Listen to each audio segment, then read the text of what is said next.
No choice tayo. Tanginang yan, pinili mo yan, daanan mo yan. Tangina. Woohoo. Tangina. Nakayanan ni Jorno. Ito tayo ngayon sa Pinokpok. Hindi tayo dadaan ng Tabok. So galing tayo ng Kalinga, pupunta tayo ng Tugigaraw. Pero hindi tayo dadaan sa Tabok. Dadaan tayo ng Pinokpok. So ayan nga po pala, sementado sa likod. Sa harap, rough road. Let's go. Yan na yung rough road. Yung rough road agad si Jorno. Oh my god. Oh shit. Teka lang, tangina. Di pa pala ako nakabili ng ano ang tawag doon. Di pa pala ako nakabili ng pang ano neto, pang cover sa makina para hindi tamaan.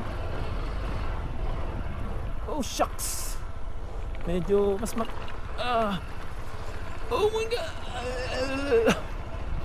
Kaya yan. Hindi mo ako papahiya, Jorno. You can off-road. Let's do this.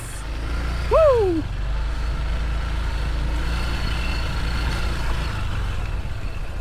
Next time bibili na ako ng ng engine cover pa tao doon, yung sa ilalim.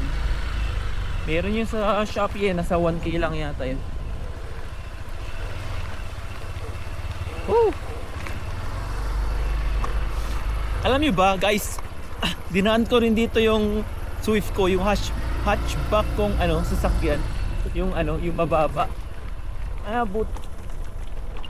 Ang bagal-bagal kong dumaan dito kasi rough road. Grabe yung daanan, kitang-kita nyo dito para mga pick-up line dumadaan.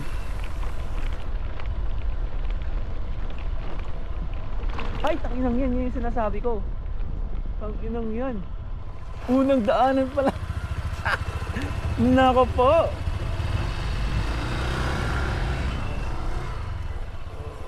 No choice yata ako dito kailangan daanan to. Putang ina.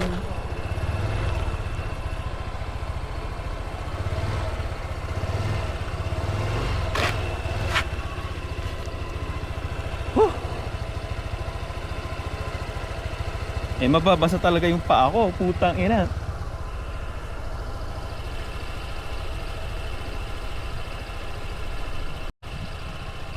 No choice tayo.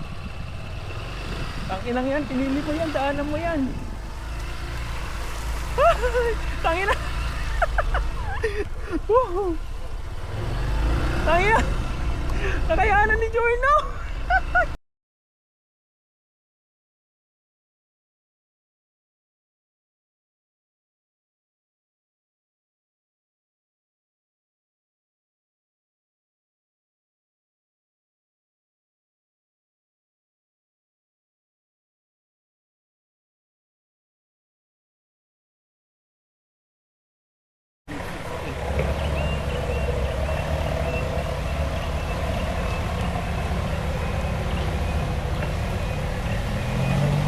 Shucks.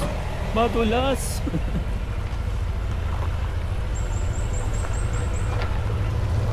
Oh, madulas.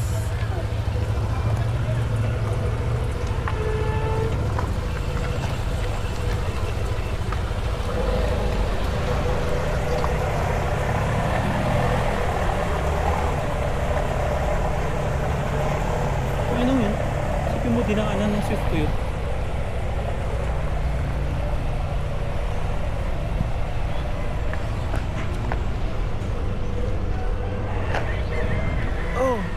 Uy, yan, lupak to. Lupak yan guys.